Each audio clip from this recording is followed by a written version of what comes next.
Hello everybody, myself Rahul Devray. Welcome to my YouTube channel. Today we will discuss about worksheet number 66। आज की जो worksheet है वो है रिवीजन वाली वर्कशीट है, जिसके अंतर्गत आज हम लोग राजनीतिक विज्ञान के राजनीतिक दल के प्रश्न उत्तर को देखेंगे, जो 3 और 5 नंबर वाले प्रश्न हैं। उसके साथ ही साथ हम लोग आज स्रोत पर आधारित प्रश्नों को देखेंगे, जो आपके समक्ष एक पैराग्राफ फॉर्म में होगा, जिसमें से आपको प्रश्नों को पढ़ के उत्तर देना है। दिनांक है 17/12/2020। सामाजिक विज्ञान राजनीतिक विज्ञान के अंतर्गत आज हम लोग राजनीतिक दल की पुनरावृत्ति के प्रश्नों को देखेंगे। पहला प्रश्न है वर्कशीट नंबर 66 सामाजिक विज्ञान 3 और 5 नंबर वाले प्रश्नों में जो पहला प्रश्न है, राजनीतिक दलों के कार्य लिखिए। यानी राजनीतिक दल के क्या क्या कार्य होते हैं उनके बारे में हम लोग चर्चा करेंगे। राजनीतिक दल का जो पहला कार्य होता है वो होता है चुनाव लड़ना तथा जनता और सरकार के बीच में एक कड़ी का काम करना। यानी कहीं ना कहीं राजनीतिक दल जनता और सरकार के बीच में एक ज्वाइंट के रूप में, कड़ी के रूप में कार्य करते हैं और चुनाव लड़ते हैं। उसके साथ साथ दूसरा जो पॉइंट है वो है सरकार गठन करना। राजनीतिक दल सरकार गठन में भी सहयोग देते हैं। उसके बाद तीसरा जो पॉइंट है वो है कानून का निर्माण करना। कानून के निर्माण में भी राजनीतिक दलों की महत्वपूर्ण भूमिका होती है।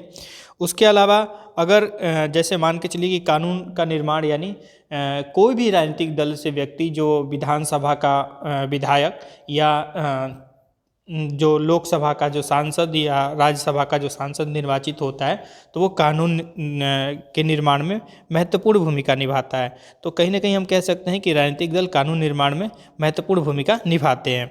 उसके अलावा जो चौथा पॉइंट है वो है विपक्ष की भूमिका निभाना। यानी विपक्ष यानी जो राजनीतिक दल अगर कोई चुनाव लड़ रहा है, अगर उसको चुनाव में सफलता नहीं मिलती है, तो वो पार्टी, वो राजनीतिक दल विपक्ष की भूमिका निभाएगा। उसके बाद नेक्स्ट जो है 5वां जो है पॉइंट है वो है कार्यक्रम तथा नीतियाँ बनाना। तो कार्यक्रम और नीतियाँ बनाने में भी राजनीतिक दल महत्वपूर्ण भूमिका निभाते हैं। आज की वर्कशीट का दूसरा जो प्रश्न है, किसी दल को राष्ट्रीय या प्रांतीय दल मानने का क्या आधार है? तो उत्तर, जब कोई पार्टी 4 राज्यों के विधानसभा चुनाव में या लोकसभा चुनाव में कुल वैध मतों का कम से कम 6% मत हासिल करती है और लोकसभा में कम से कम 4 सीट पर जीत दर्ज करती है, तो उसे राष्ट्रीय पार्टी कहा जाता है। उदाहरण के लिए हम लोग देख सकते हैं भारतीय राष्ट्रीय कांग्रेस, जो जिसे हम कांग्रेस के नाम से भी जानते हैं, और दूसरा जो उदाहरण है भारतीय जनता पार्टी बीजेपी। आज के वर्कशीट का जो तीसरा प्रश्न है वो है विभिन्न प्रकार की दलीय व्यवस्था का वर्णन करिए। यानी राजनीतिक व्यवस्था में जो अलग अलग प्रकार के जो दलीय व्यवस्था होते हैं उनका वर्णन करना है। उत्तर में हम लिख सकते हैं, दल व्यवस्था को निम्न 3 वर्गों में विभाजित किया जा सकता है। पहला जो होता है वह एक दलीय प्रणाली। जब किसी देश में एक ही राजनीतिक दल का शासन होता है तो उसे एक दलीय व्यवस्था या प्रणाली कहते हैं। जैसे उदाहरण के रूप में चीन में एक राष्ट्रीय पार्टी का शासन है और एक ही दलीय व्यवस्था चीन में मौजूद है। उसके बाद जो अगली शासन व्यवस्था है वो है 2 दलीय प्रणाली। यानी जब किसी देश में 2 प्रमुख दल होते हैं और सत्ता उन्हीं 2 दलों के बीच आती जाती रहती है, तो इस प्रकार के प्रणाली को 2 दलीय प्रणाली कहते हैं, 2 पार्टी सिस्टम। यानी देख सकते हैं कि एक पार्टी शासन के रूप में भूमिका निभाती है तो दूसरी उसमें विपक्ष की भूमिका निभाती है। तो बारी बारी उनमें क्या होता है कि परिवर्तन होता जाता है। 5 साल वो पार्टी शासन करती है तो 5 साल ये पार्टी शासन करती है, या फिर वो मतलब इस प्रकार हम कह सकते हैं कि उस देश में 2 प्रमुख दल ही शासन व्यवस्था में महत्वपूर्ण भूमिका निभाते हैं। उदाहरण के तौर पे हम देख सकते हैं कि संयुक्त राज्य अमेरिका यानी USA और उसके बाद ब्रिटेन में और संयुक्त राज्य अमेरिका में देखा जाए तो 2 दलीय शासन व्यवस्था ही है। अगली जो शासन व्यवस्था है उसे हम कहते हैं बहुदलीय प्रणाली यानी मल्टी पार्टी सिस्टम। बहुदलीय प्रणाली में क्या होता है कि जहां अनेक राजनीतिक दल होते हैं, हम कह सकते हैं कि बहुदलीय प्रणाली है। तो बहुदलीय प्रणाली में अगर देखा जाए तो हमारा देश जो भारत है, यहाँ पे कई दल हैं और बहुदलीय प्रणाली लोकतंत्र के लिए एक तरह से कहा जाए अच्छा भी एक सूचक माना जाता है, जिसमें सभी लोगों की भागीदारी होती है। अगला जो प्रश्न है वो है वर्तमान में राजनीतिक दलों के समक्ष चुनौतियों का वर्णन करिए। तो बच्चों, आप लोगों ने जो वर्कशीट पुरानी वर्कशीट लगाया होगा जिसमें 43, 44 एंड 45, तो उन्हीं वर्कशीट के जो प्रश्न हैं उसको यहाँ पे रिवीजन हम लोग कर रहे हैं। तो इस प्रश्न के अंतर्गत हम देख सकते हैं कि राजनीतिक दलों के प्रमुख चुनौतियाँ क्या क्या हैं। ये बोर्ड एग्जाम के पॉइंट ऑफ व्यू से बहुत इंपॉर्टेंट क्वेश्चन है कि वर्तमान में राजनीतिक दलों के समक्ष चुनौतियों का वर्णन करिए। तो पहला जो चुनौती है वो है आंतरिक लोकतंत्र का अभाव, यानी पार्टियों में जो आंतरिक लोकतंत्र है, यानी किसी भी मुद्दे पर वो लोग अपनी एक पार्टी का जो शीर्ष नेतृत्व होगा वही फैसला लेता है, बाकी किसी कार्यकर्ताओं से या सदस्यों से उसकी राय नहीं ली जाती है और शीर्ष नेतृत्व ही इसका फैसला कर देता है। तो इस प्रकार हम कह सकते हैं कि पार्टियों में क्या हो रहा है, आंतरिक लोकतंत्र का अभाव हो रहा है। अगला जो पॉइंट है वो है वंशवाद की चुनौती, यानी कोई भी पार्टी में अगर किसी प्रमुख दल का जो नेता है उसका बेटा, फिर उसके बाद उसका बेटा ही उस राजनीतिक दल को चलाता है। उसके बाद अगला पॉइंट है बाहुबल और धनबल की चुनौती। राजनीतिक दलों में जो बाहुबली होते हैं यानी अपराधी प्रवृत्ति के जो लोग होते हैं, और धनबल यानी जो पैसे वाले होते हैं, वो लोग क्या कर रहे हैं, अपने बाहुबल और धनबल के माध्यम से टिकटों का आवंटन कर लेते हैं, टिकट खरीद लेते हैं और चुनाव लड़ते हैं, जिससे क्या होता है कि भ्रष्टाचार भी एक तरह से व्याप्त होता है। अगला जो पॉइंट है वह है विकल्प का अभाव, यानी विकल्पहीनता। उनके समक्ष विकल्प न होने से मजबूरी में लोगों को एक ही पार्टी पर चुनना पड़ता है या निर्भर रहना पड़ता है। उसके अलावा है पारदर्शिता का अभाव। पारदर्शिता यानी एक तरह से देखा जाए ये भी एक आंतरिक अगला प्रश्न है जो प्रश्न नंबर 5, भारतीय राष्ट्रीय कांग्रेस के प्रमुख विचारधारात्मक तत्वों की विवेचना कीजिए। तो इस प्रश्न का उत्तर हम लोग देंगे। तो भारतीय राष्ट्रीय कांग्रेस के बारे में लिखना है। तो भारतीय राष्ट्रीय कांग्रेस की स्थापना 28 दिसंबर 1885 में हुई थी। यह भारत की सबसे पुरानी पार्टी है। भारतीय राष्ट्रीय कांग्रेस मध्यम वर्गीय, समाजवादी और धर्मनिरपेक्षता में विश्वास रखती है, यानी इसकी प्रमुख विचारधारा यही है कि ये धर्मनिरपेक्ष है, मध्यम मार्गीय है और समाजवादी विचारधारा में विश्वास रखती है। यह जो पार्टी है आर्थिक सुधारों की पक्षधर है और इस पार्टी में क्या होता है, अल्पसंख्यक वर्ग के हितों की रक्षक मानी जाती है। यानी जो कांग्रेस पार्टी है अल्पसंख्यक वर्ग के हितों की रक्षक मानी जाती है। कांग्रेस पार्टी लोकतांत्रिक मूल्यों तथा गांधीवादी विचारधारा में विश्वास रखती है। नेक्स्ट जो प्रश्न है वो है भारतीय जनता पार्टी। जो प्रश्न है प्रश्न नंबर 6, भारतीय जनता पार्टी के प्रमुख विचारधारात्मक तत्वों की विवेचना कीजिए, यानी भारतीय जनता पार्टी की क्या आइडियोलॉजी है उसके बारे में हमें प्रश्न के उत्तर में लिखना है। तो यह भारतीय जनता पार्टी की स्थापना 1980 में हुई थी।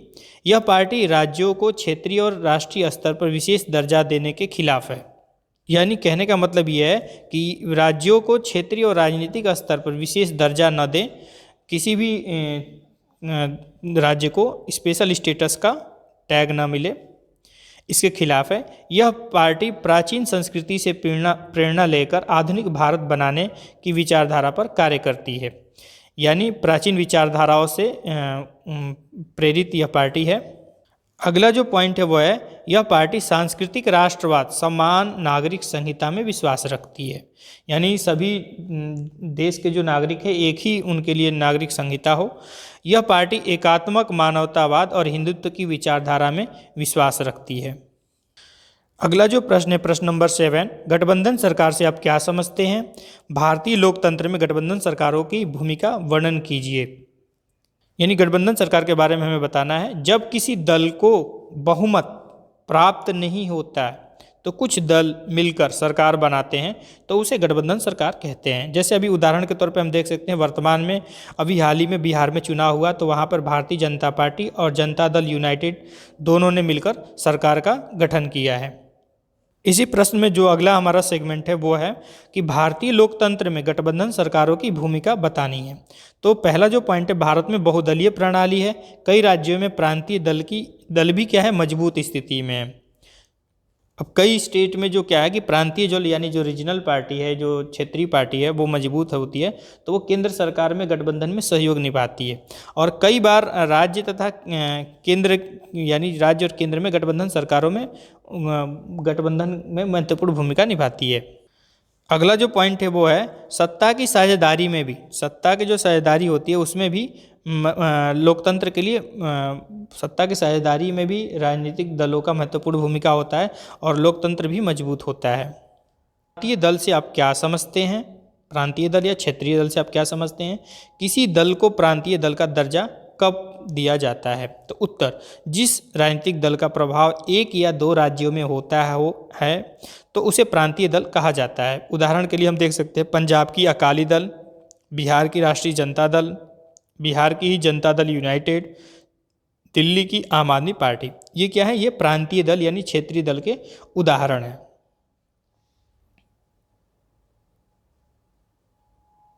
प्रांतीय दल को मान्यता कैसे मिलती है? तो प्रांतीय दल